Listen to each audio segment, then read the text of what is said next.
My work is observing the human condition and making art that has purpose. The images will be here forever, bringing people together to do something bigger than themselves. That's the power of art, to say another world is possible, and we have the power to change things. Be here now.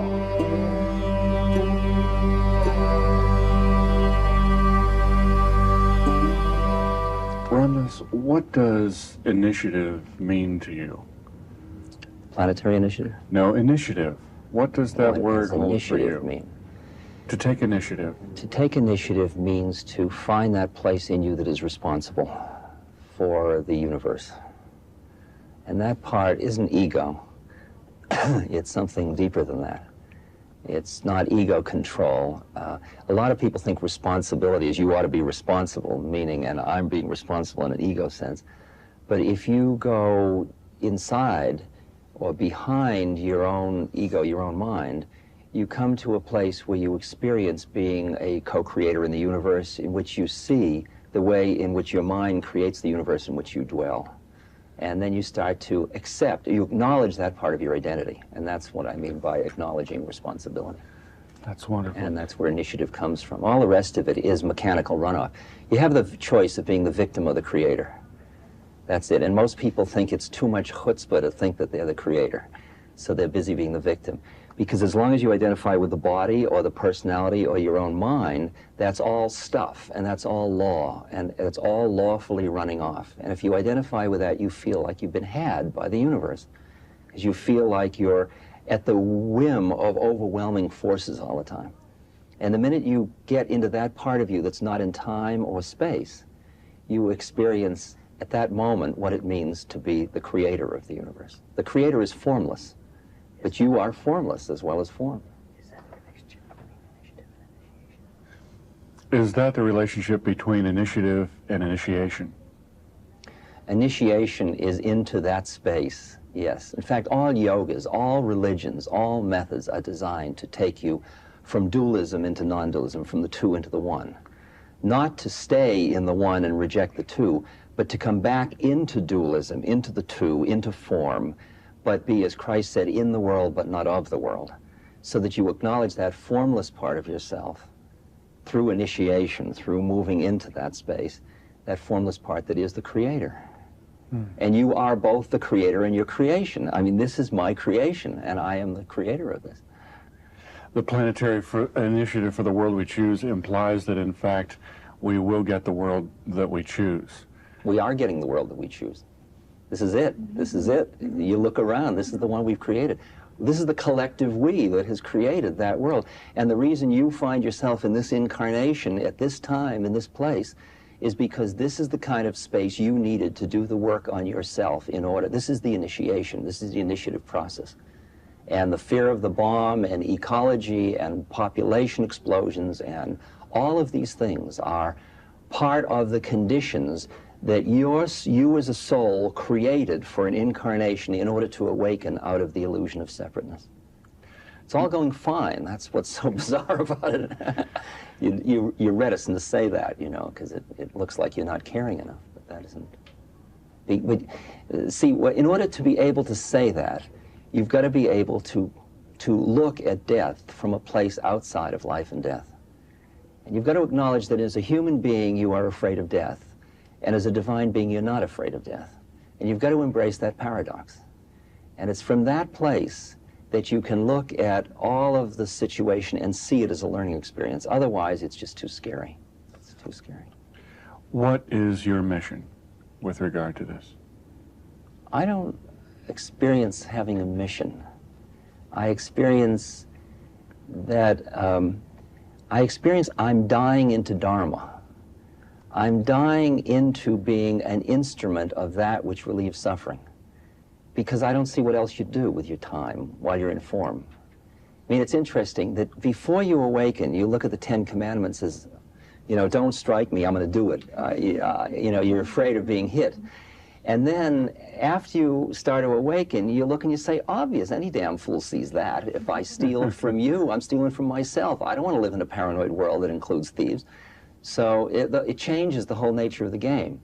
And I experience myself as becoming more and more that formless in form, in which every act you do is an act designed to relieve suffering. Not because you're a good guy, just because that's what you are. It's like you breathe, it's the same thing. So I don't have a missionary sense. I feel that each of us, I went from being busy, insecure, trying to be special, trying to be somebody, you know, because I was feeling inadequate, original sin, separateness, and I'm going to become somebody, and who are you, and what have you been doing, and what's your title, and all, to seeing in the Zen sense that the game was to become nobody special. So I went around and did a lecture tour called Nothing New by Nobody Special, okay?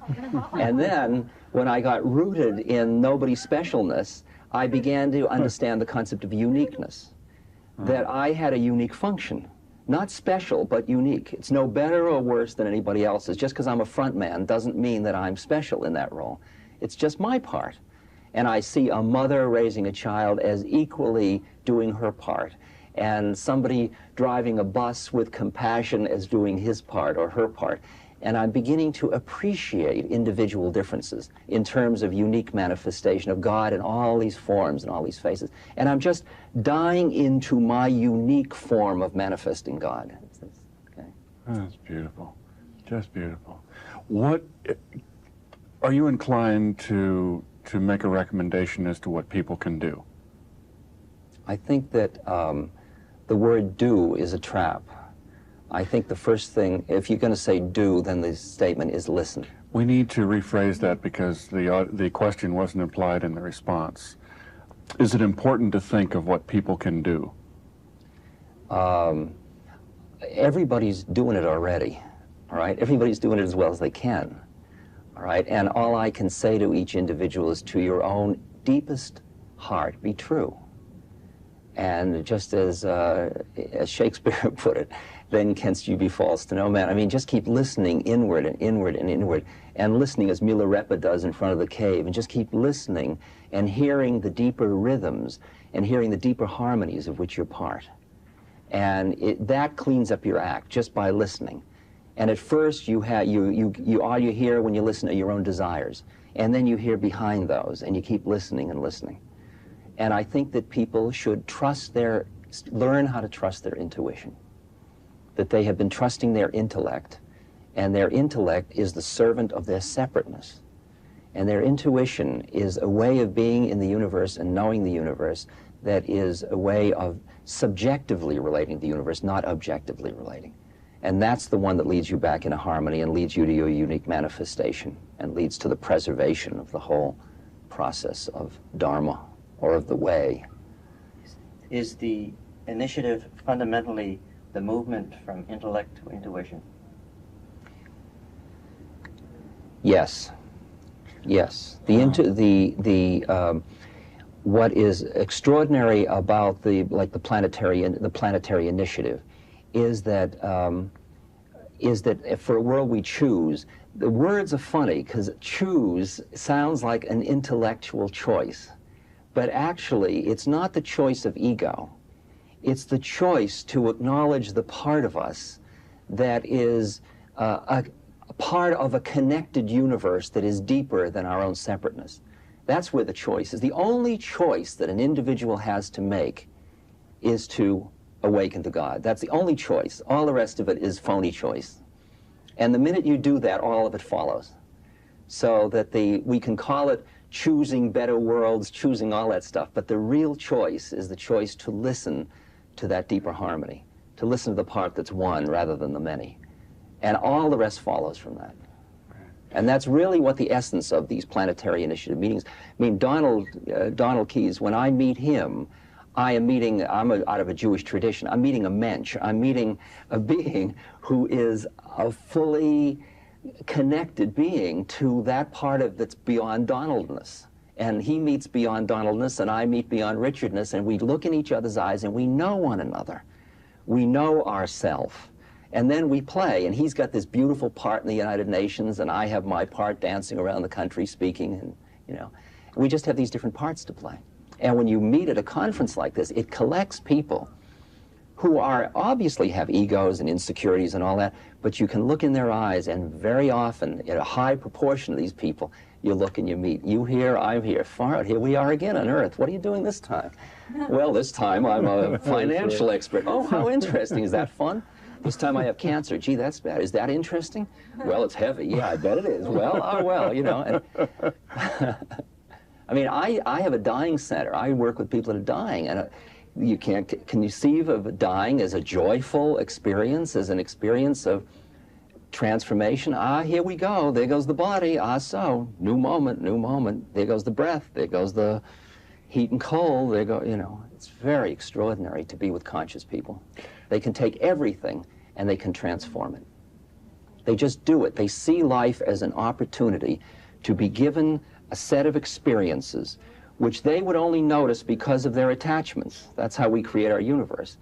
And then the fact they notice it is the attachment, and then they awaken through seeing that and moving into a space where they embrace it into themselves, and then it disappears, and they see nothing special.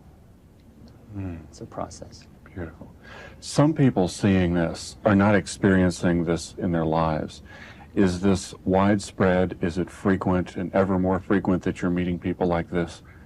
Or the more I rest in that part of my being that is not separate, the more I see it in other people. It's like a kid saying, when I was 15, I thought my father didn't know anything. When I was 20, I was amazed at how much he had learned. It's that one, that as I become clearer, I see reflected that in other people. So I don't know whether they're changing. It looks like they're a hell of a lot more than they used to be, but it may just be the way where I'm looking from. They may have all been waiting for me. So I don't really know. I find that there is an amazing resonance in people now. I mean, I look at my audiences, and they are so heterogeneous, it blows my mind. I've got one story that's so delicious, if I could just take a moment. please do. I was giving a lecture in the 60s where everybody came in white with flowers, and they were all love and lighters, you know. And I was sort of an uncle to the club, and I'd tell far-out acid stories, you know, and everybody would go, yeah, yeah. And there was in the front row a woman about 70, and she had on a hat with strawberries and cherries and a black patent leather pocketbook and solid Oxfords, and she was sitting in the audience, and I'd say these outrageous things, and she'd go, yeah. And I'd think, how does she know? She's not an acid head. How does she know these things? So I'd say something more outrageous, and she'd go like this. Finally, at the end, I couldn't resist, you know, and I sort of encouraged her to come up, and she came up and she said, oh, thank you. That made perfect sense. I understood that all perfectly. I said, how do you know? What have you done in your life that leads you to understand this? And she leaned forward very conspiratorially, and she said, I crochet. At that moment, I knew it wasn't the way I thought it was. I knew, because to me, you only got there if you went to India or you took drugs. And I saw that methods are methods are methods are methods, and everybody's got their own route through. In your experience this time, what's the most important thing that you can do? I can use every experience of my life as a vehicle for working on myself, to extricate myself from the attachments of mind so that I can be a statement of peace, of presence, of love, of clarity, so that all my manifestations heal. And all I can do is work on myself. And sometimes I work on myself through being in the world, and sometimes I work on myself through pulling back. Like I've been on the road now for, seems like millions of years, but like last year, I was giving a lecture in a city every other night for 6 or 8 months. And it's incredibly grueling until you just surrender into it, and you're just using it as a set of experiences. Somebody worships you, so. Somebody puts you down, so. And you just keep absorbing it into your being. And now I'm pulling back, and I'm going to go off to India, and I'm going to sit in meditation under meditation masters for a period of time, and I'm going to deepen my concentration and deepen the quietness of my mind.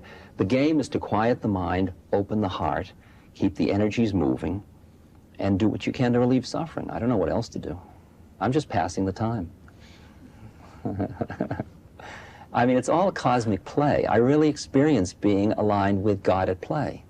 It feels to me, as Hermann Hesse has said through Leo in Journey to the East, he says it's all a game, a beautiful game. It's just very scary to think of it as a game. It doesn't mean game in the sense of trivial. It means game in the sense of exquisiteness of form. And if anything, I am an appreciator of the beauties of God's manifestation. I'm just delighted. I mean, I'm just awed by it all, including this chaos. And that's why the 80s is so exciting, because they're just full of this stuff that you can grow through. Optimum conditions for growth. You can either get burned out and freaked, or you can grow. You have that choice. The soul grows, the personality gets burned out. That's what's happened. You can't ride through this one on your personality. It's too heavy. But the soul is delighting, because this is soul food. The 80s are soul food, no doubt. Right. The answer to the question, what has the good news got to do with people that are starving, with people that are in hell at this moment, of which there are many? The answer is that we are all interconnected, and that we are to see things only on the physical plane is a very narrow view of the way the whole game works. And there are incredible vibratory qualities of earth consciousness that are involved here. And that if you and I understand what we're talking about, these qualities, we start to become beacons of a process that goes out, just like a pebble dropped in a pool, and it goes out, and you might get on a bus, and everybody you meet on that bus, like I'll get on a bus and meet a bus driver who's like the Buddha in drag, being a bus driver, and everybody that gets on that bus, people that are tired, that have been working and shopping, just in the way that driver drives the bus and takes their money, is a quality that lightens their load just a little bit. And every one of us that has come out of the mire of the illusion of separateness is putting out just a little teeny bit of light. I remember having a vision once in which I was taken out of my body, and I found myself among a group of elders somewhere or other. I don't know anything about these astral planes, but I was somewhere. And they said to me, do you want to go back? And I said, well, does it make a difference? And they said, well, look for yourself. And I looked on the earth, and I saw these little tiny bits of light everywhere, because every heart is like the Atman in Hinduism. Every heart is a beacon of that thing. And I saw that my going back would be just one more of those. It's like the difference between a 60-watt bulb and a 61-watt bulb. It's that little. And it's like Gandhi saying, what you do may seem very insignificant, but it's very important that you do it. It was that sense of, I said, okay, it makes a difference, I'll go back. And in a way, to understand the way we are all one awareness is to work on yourself and offer that to your fellow human beings. I've been exploring in my mind what role, for example, television would play and video would play. And because I've had experiences of doing television where people have written in afterwards and said, who was that person? It was like he was inside my being. I felt very familiar with him. I don't know who he is. I did this with the BBC in London with Bernard Levin, and I did it at Burbank with NBC, or whatever that is. And I experienced the same thing. At the time, I asked whether I could look directly into the camera and talk directly to this person. And I took the little red light that is on the camera, and I said, I'm going to look into this camera, and this is your third eye. I'm looking to you, and you and I are right here. Now, we're going through, I'll tell you what I'm seeing. I'm seeing a camera at this point. That's on one level, but I'll look beyond that, and I'll just be here with you. And you and I, let's now go beyond, here I am, I've got this body, this is a 31 model body, I'm a man, but beyond that, I'm another being. And if you look at me, imagine you have a little thing that converts right here, a little television channel selector. You look at me first and you see a body. You see a bald, 50-year-old Caucasian male. Okay? Now flip it once more and you see my personality. You see a charming, warm, affable, humorous being, right? Now you flip it once more. I'm an Aries. Okay, now you got me pegged. I'm an Aries. Now you flip it once more and look into my eyes and you see I'm a fellow soul.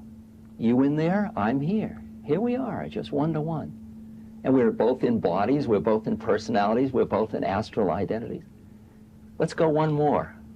Now it's like There's only one of us. We're just looking at ourselves, and all this stuff is just stuff.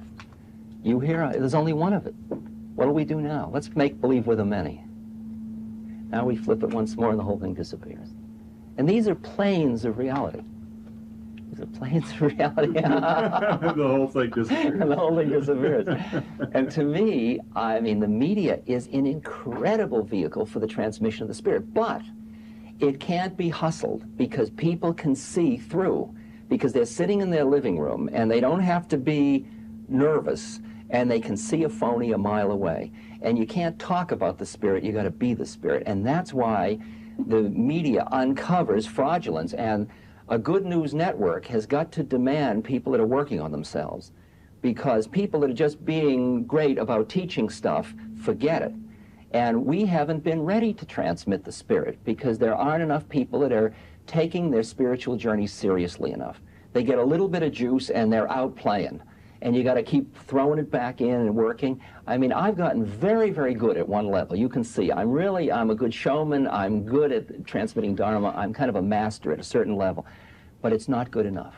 And I'm going back to the drawing board now. Because what I owe my fellow human beings is more.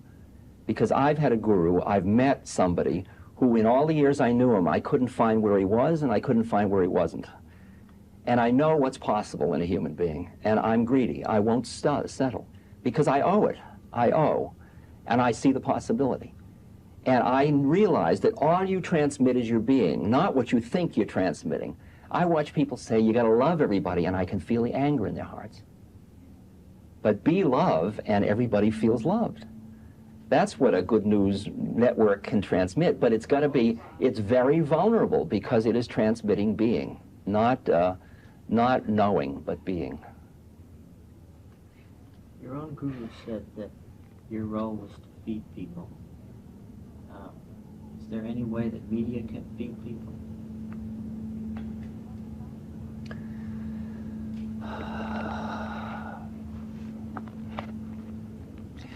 I think that the media, every one of us feeds people in the way, with whatever light we have with our being. And I think it behooves the people of the media to work on themselves, because just as you are an environment for me to manifest, it's interesting, like when I am doing a lecture and television comes in, if I'm doing a big lecture and it's like professional union television, very often the person that's running the camera sees me as a side of beef. I mean, I am an object that they are collecting. And I need feedback. I need a feedback loop. That's why I always have the lights up in the auditorium, because I'm sharing. It's a thing that we're sharing, that oneness, that space, and that's what releases me. I can get paranoid. I'm an insecure, neurotic Jewish boy. I mean, I'm still that guy too. And so I would look around and there would be all these beautiful beings, and I'd look at the cameraman, and the cameraman had this busy with technology, seeing me as this object, and I would feel myself lock in. And I think that if a media group is going to manifest, create an environment in which that spirit can manifest, they have to work on themselves to become those beings that reflect back, that allow that thing to release. And very rarely do you get that. Very rarely. When you walk into a television studio, you are almost completely surrounded with, sit here, hold it, we're not ready for the take yet, just a minute, and okay now, and the whole technology gets completely in the way of the spirit. And the spirit has got to take first priority. And it's extremely disciplined for me to manage to manifest the spirit in the face of what I'm usually faced with the media. Like lights. For example, the technology that demands bright lights so that you can't see who you're talking to. And I can't have that feedback of eye to eye, of soul to soul contact. And that's just discipline for me to learn how to do that, how to say, okay, I don't have that. Let me surrender, let me work with that one. I ought to be able to manifest, assuming like looking into a camera and not getting caught in camera-ness. Everything will, like camera, I'm on camera, now I gotta, that kind of thing. And those are trainings for me. But the media can help a lot by creating that space. Because I was going to do a show once, a television show, in which I just wanted to take regular people. I wanted to take a truck driver and somebody that was in a house taking care of children all day, and all these different social roles, and showing how the Spirit is manifesting in everybody's life, but they're busy not noticing it. Because when I look, everybody is having transcendent experiences all the time. They're just not copying them. They're treating them as irrelevant. I went out of my mind. I was confused for a minute. I don't know what I was thinking, you know, all that stuff. And when you bring it in, you can get almost everybody. I mean, as these Gallup polls and all show, most people have had mystic experiences, but it hasn't been sort of in vogue to talk about them. And so just showing how each life has its beauty and is a vehicle. See, the game is people think, well, if he's a holy man in a cave, somehow he's doing more than if it's a mother bringing up a child. And that's nonsense. I mean, the unique function is that you watch a dharmic mother raising a child, and you see beauty that's just breathtaking. And you see a dharmic construction worker, and you see a dharmic financier, and you see a dharmic politician, and you're blown away. And that's what I would like to see the media focus on.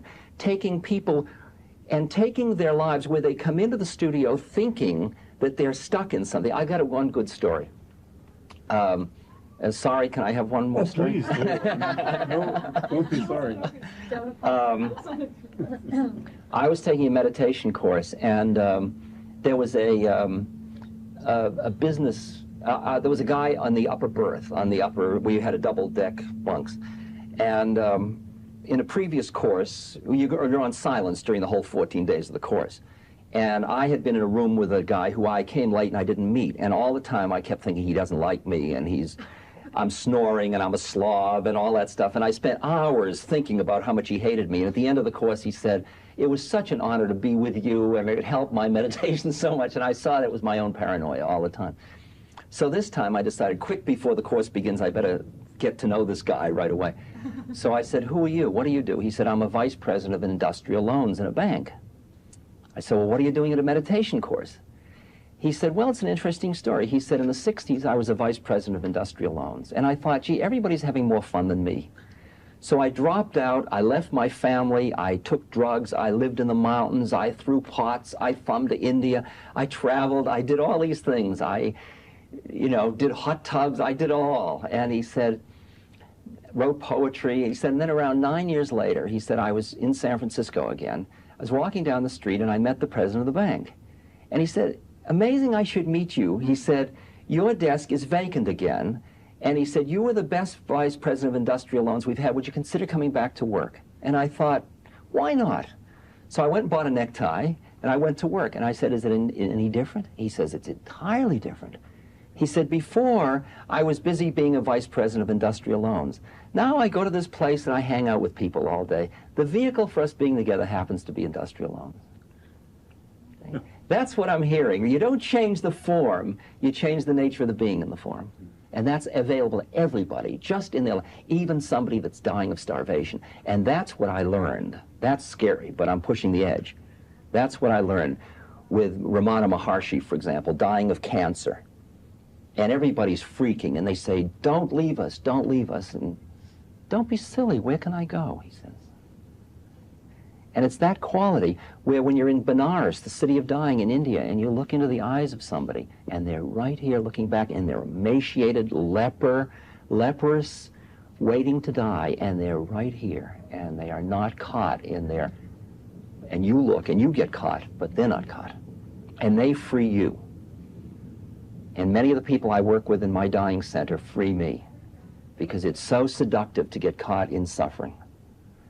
And to be clear and not get caught in suffering, understand the way suffering's grace, at the same moment do what you can to relieve suffering.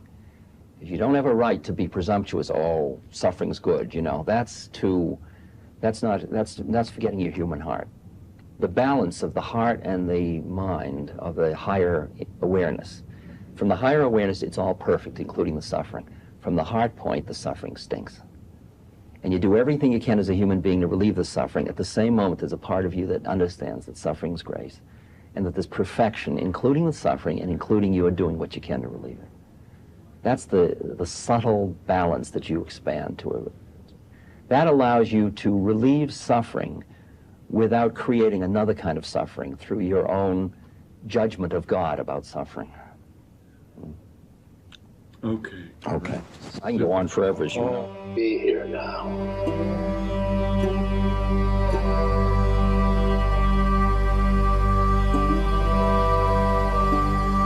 Just be here now. These people are essentially useless. They are reflexively opposed to war. It's a principled position, but it's the wrong position, and you can't take them seriously as a strategic voice. We expect every American to support our military, and if they can't do that, to shut